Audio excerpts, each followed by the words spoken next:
एक क्वेश्चन है जो मेरे से ऑलमोस्ट मेरे हर सेशन में कोई ना कोई जरूर पूछता है, तो मैंने सोचा कि आज इस क्वेश्चन की डेप्थ में हम चलेंगे मिल करके, यानी कि आप जो मुझे वीडियो में देख रहे हैं और मैं, हम लोग मिल करके इस क्वेश्चन की डेप्थ में चलेंगे और डीपली समझने की कोशिश करेंगे कि इस क्वेश्चन का क्या आंसर है। वो क्वेश्चन है कि हमेशा मोटिवेटेड कैसे रहे। तो इससे पहले कि इस क्वेश्चन की हम डेप्थ में चले, मैं आपको बताना चाहूंगा एक ऐसी स्टडी के बारे में जो बहुत ही इंटरेस्टिंग है।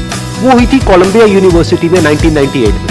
एक प्रोफेसर ने स्टडी को किया जिसमें कि बहुत सारे बच्चे थे जो कि सारे 5th स्टैंडर्ड के थे और उनको पजल्स थी बहुत तरह तरह की सॉल्व करने के लिए। उसमें से कुछ पजल्स बहुत ही मुश्किल थी, कुछ बहुत ही आसान थी। उसके बाद में जब उन बच्चों ने इन पजल्स को सॉल्व किया तो उसके बाद में सभी बच्चों को एक ही बात कही गई कि आपने बहुत अच्छा किया। बस यहाँ पर एक छोटा सा फर्क था।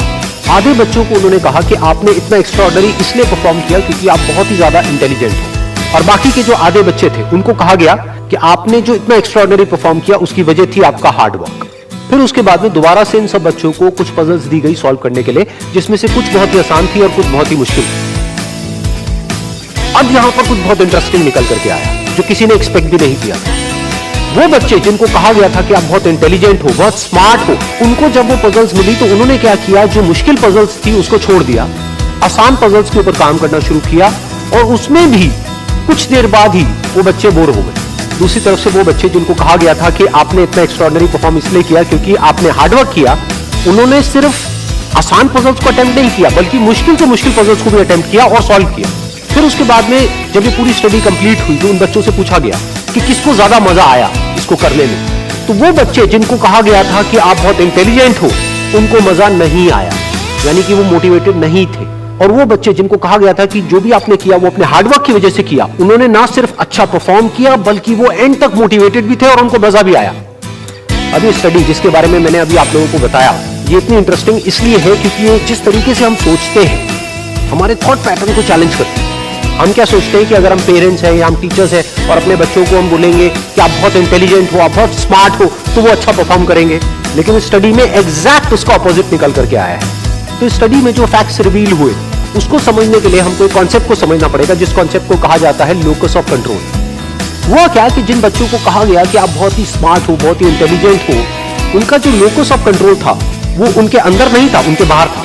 लोकस का मतलब है सेंटर ऑफ कंट्रोल। मतलब कि अगर वो स्मार्ट है, अगर वो इंटेलिजेंट है, तो इसमें उनका खुद का कोई रोल नहीं है, वो उनके कंट्रोल से बाहर है। दूसरी तरफ से जिन बच्चों को कहा गया कि जो भी आपने अचीव किया वो अपने हार्डवर्क की वजह से अचीव किया, उनका जो लोकस ऑफ कंट्रोल था वो उनके अंदर था, यानी कि हार्डवर्क पूरी तरह से उनके खुद के हाथ में था कि अब उनके ऊपर है कि वो कितना हार्डवर्क करते हैं। और ये सिर्फ इस स्टडी में निकल करके नहीं आया है, इस तरह की और भी बहुत सारी स्टडीज हुई है, बहुत सारी रिसर्चेस हुई है जहां पर एग्जैक्ट यही चीज निकल करके आई है कि अगर हम खुद को हमेशा मोटिवेटेड रखना चाहते हैं तो उसका सिर्फ एक तरीका है कि जो कंट्रोल है वो पूरी तरह से हमारे अपने हाथ में होना चाहिए।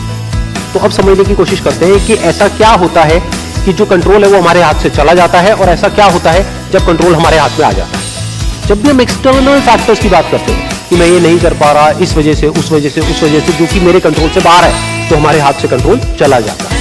लेकिन जब हम बात करते हैं कि हम एग्जैक्टली क्या कर सकते हैं, जब हम अपनी कैपेबिलिटीज के बारे में बात करते हैं, तब कंट्रोल पूरी तरह से हमारे हाथ में आ जाता है। जब हमारा फोकस उन रीजंस पे नहीं होता है जिनकी वजह से हम वो नहीं कर सकते जो हम करना चाहते हैं, बल्कि उस जगह पर होता है कि जिस वजह से हम वो कर सकते हैं जो हम करना चाहते हैं, तब हम अंदर से मोटिवेटेड होते हैं। फॉर एग्जाम्पल, आप जिस भी फील्ड में हो, उस फील्ड में कुछ लोग हैं जो टॉप पे बैठे हैं। आपके पास में दो ऑप्शन है। एक, आप बोल सकते हो कि वो लोग, उनके अंदर कुछ स्पेशल है, उनके अंदर कुछ एक्स्ट्राऑर्डिनरी है, उनके अंदर कोई ऐसा टैलेंट है जो आपके अंदर नहीं है, या फिर उनकी किस्मत है जिसकी वजह से वो वहां पर बैठे हैं, या फिर उनके पास में कुछ था, किसी का सपोर्ट था जिस वजह से वो वहां पर है।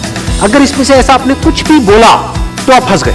अब आप मोटिवेटेड नहीं रह सकते उस काम को करने के लिए जो आप काम कर रहे हो, क्योंकि अब कंट्रोल आपके हाथ से बाहर है। क्योंकि अब अगर आपके पास में वो है ही नहीं जो उनके पास में है, तो अब आप वो कैसे बन सकते हो जो कि वो बन चुके हैं। लेकिन अगर आप ये बोलते हो कि जिस भी फील्ड में आप हो, उस फील्ड में जो भी टॉप पे बैठे हैं वो वहां पर है अपने हार्डवर्क की वजह से, अपने स्मार्ट वर्क की वजह से, या जो कुछ भी उन्होंने किया, जो कुछ भी उन्होंने सीखा उसकी वजह से, तो अगर वो कर सकते हैं तो मैं भी कर सकता हूं। उन्होंने भी मेरी ही तरह एक ना एक दिन कहीं ना कहीं से शुरुआत करी थी, जहां से कि आज मैं शुरुआत कर रहा हूं। तो मुझ में और उनमें अगर कोई फर्क है तो वो सिर्फ एक है, वो है टाइम का, कि आने वाले 10 साल बाद या 20 साल बाद मैं भी उन्हीं की जगह पर हो सकता हूं या उनसे भी आगे हो सकता हूं जहां पर आज वो है। तो अब कंट्रोल पूरी तरह से आपके हाथ में। तो हमारे पास में हमेशा ये दो ऑप्शंस होते हैं, एक कि हम कंट्रोल को अपने हाथ से छोड़ दें और दूसरा कि कंट्रोल हम पूरी तरीके से अपने हाथ में ले लें। एक की कंट्रोल हमारा बाहर हो, एक है कंट्रोल हमारा अंदर हो। तो इस बात को हमेशा याद रखें कि आपका कंट्रोल कहीं बाहर नहीं होना चाहिए, आपके अपने ही अंदर होना चाहिए। Wish you all the very best. Thank you.